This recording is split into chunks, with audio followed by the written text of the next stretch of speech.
how many hours of sleep does an OC get when they have to prepare for Aaron Donald and TJ Watt in back-to-back weeks? Oh yeah, it's kind of the way the NFL is. You know, every defense has their problems, whether that's scheme or personnel. So he is definitely a very big problem.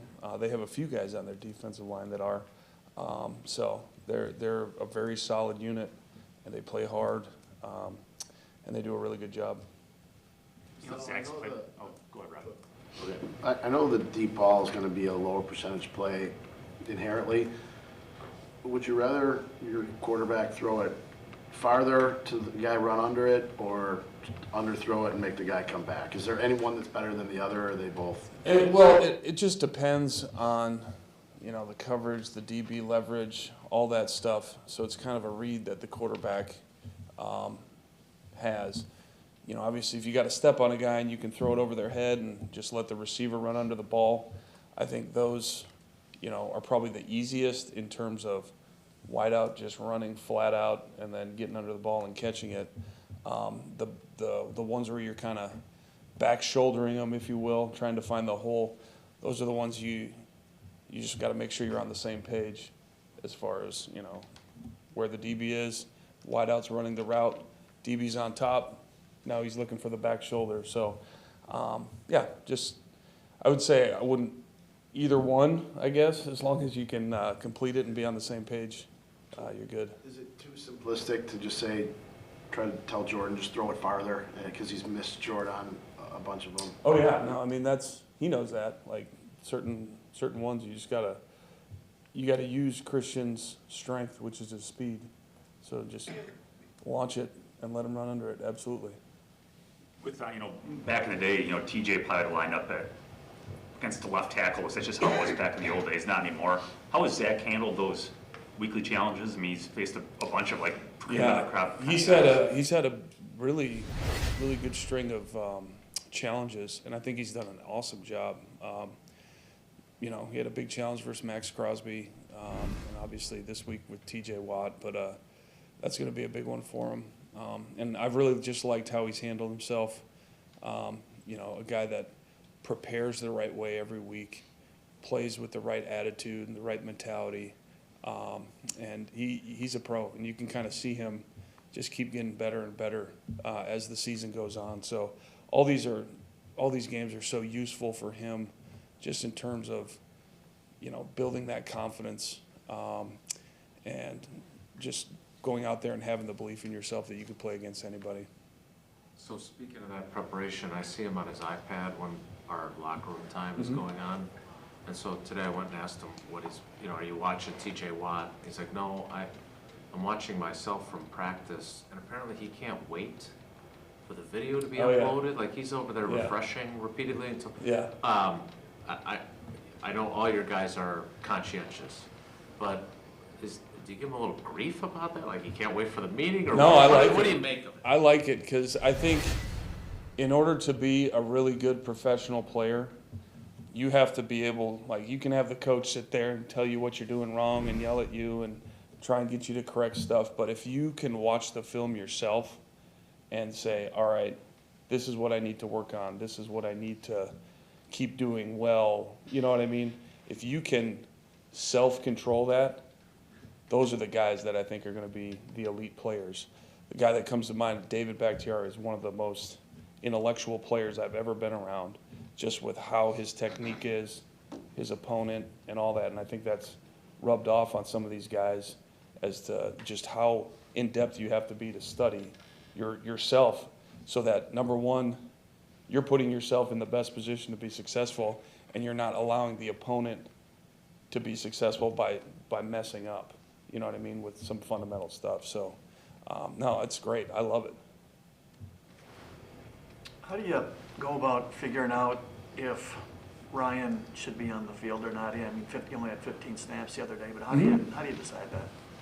Yeah, you got kind of a whole database of practice. You know what I mean? Like, he's been out there practicing, and it was awesome to see him go out there and do what he did. He played really well, so I was excited about that.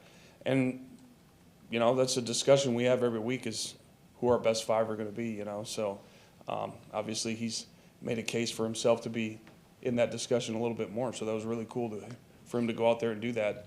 And he did kind of what you expect him to do. Anytime the starter goes down, the next man up has to step in, and he did a great job. So I was excited about that. Is it close, or is there still, a noticeable difference? Yeah, I think, you got the experience part of some of the guys in front of him. But, at the end of the day, that all just comes down to just who you trust the most in the game. I think you ran 6 or 7 times on his series. Yeah. So, do you see progress in his pass blocking? Because his run blocking. Yeah, he early was did a good pretty job. There's all around improvement in his game, and that's kind of what you're expecting from a guy going in his second year, and kind of you're expecting him to start to say, all right, let's see what you're all about now. And yeah, so far he's doing a good job. Lord knows I hear about things that offensive linemen don't like plenty every day with either Tausch or Bullock.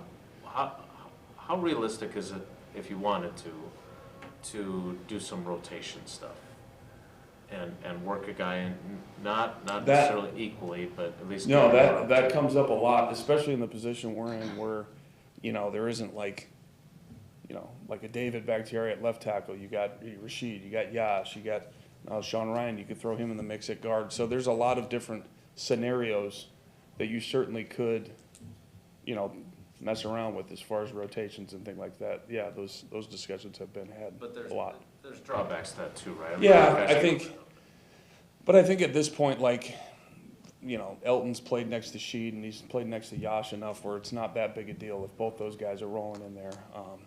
So that's just those things you have to think about as far as guys playing with each other. It'd be one thing if a guy was switching positions, but if you're just kind of keeping it in one spot, I think everyone can handle that. So what's the challenge this week? Is it still that quote-unquote Blitzburg defense, Yeah. or is it maybe more from that over the years? Yeah, it's not as crazy Dick LeBeau blitzes as they used to be. They still bring a lot of pressure, but the one thing they really do is their edge rushers are elite, and their interior rushers, I think, are underrated. Those guys do a really good job pushing the pocket and disrupting inside. So it's going to be all 5 guys across the board up front are going to get challenged. Our backs are going to get challenged. Their linebackers are very physical players. So their whole defense in general, with how their DBs play, they really challenge you across the board to go out there and you have to beat them. They're not going to beat themselves. So they do a really good job just being physical. How do you feel your young group of tight ends have progressed as blockers this season? They've improved a lot, and I think that's one of the biggest things kind of as we've gotten going. I think our run game's gotten a little bit better and better every week, and I think they have just as much to do with that as anybody with just how they're improving. They still have a long ways to go. There's no doubt about that, but I do see a lot of strides that those guys are making, just holding down the edge and being physical. Was it important for, Musgrave to get in the end zone? I mean, it was a touchdown and you needed the points, but I Yes. mean for him. Yes, it was. No. You know what I mean, for personal. I think for him, yeah. Yeah. I think definitely anytime you're kind of, you have really good ability and stuff like that, and you just haven't gotten in the end zone yet. I think in the back of your mind, it kind of weighs on you probably. I only scored 1 touchdown in my career, and that was in 7th grade. So, I'm still waiting on another one. But no, I think it definitely weighs on him. But it was great to see him get in the end zone. You kind of see his explosiveness and all that stuff, and what we're really excited about him for. The red zone was a big location for tight ends in the last couple of years. I mean, have you seen him headed into that direction? Yeah, definitely. He is definitely a weapon down there and anywhere on the field, for sure. Was your 7th grade touchdown on the same concept as Luke's was? No, it was a Screen. 5-yard in-breaker. Yeah, nothing cool like that play. You I guys- definitely would have got run down and Play tackled. action or, Yes. You guys talk a lot about, the creativity part of it and the fun you guys have with design. That, I understand that there are probably things that could have gone wrong on that play, but they didn't. It was, Yeah. it really worked. Yeah, it's one of those. What was the genesis of that? Matt mentioned that he'd seen, I think, San Francisco do it with Kittle, but Yeah, there's a couple, I mean, that's a play that goes back a long ways. But just different ways of how you can kind of get to it, different ways to dress it up. But just kind of show both edges, drain them out. Now there's a big opening in the middle, and you're hitting the tight end wide open. So it was nice that it worked out exactly as you planned, Matt because a had lot of told a times it story. doesn't. I'm sorry. Matt had told a story a couple weeks ago about Luke running a pattern across the middle, and he's running at 100 miles an hour, and he said, hey, can you run it at 90 miles an hour instead? Yeah. But on that play, he like leaked out at just the right Yeah, time, really good right? Is tempo. that the kind of stuff that, I mean, I feel like I ask you about coaching young guys every week, but is that the kind of incremental progress that Yes. you look to see from these guys? Yeah, no, it's just the feel for the game and kind of, you know, you can show them a line on a paper and say, all right, this is the spot we want you to get to, but it's like how you get there, finding the hole in the zone, you know, just having the tempo that you need to really be the most wide open you can be, is definitely something as you play more, you kind of get a feel for sure. Are you seeing that happening with a bunch of your young guys? Yeah, no, that's the encouraging thing is like you're watching it and you see the improvement. You're like, okay, this guy's starting to get it. He's starting to get it, and yeah, just hopefully we can just keep stacking that and keep improving. Was there anything special about the deep corner route that Luke ran that Jordan hit him on, or was that just a standard route that you guys like against that? Yeah, no, I mean that was pretty standard. Anytime you can get him out there and use his speed, it's always nice.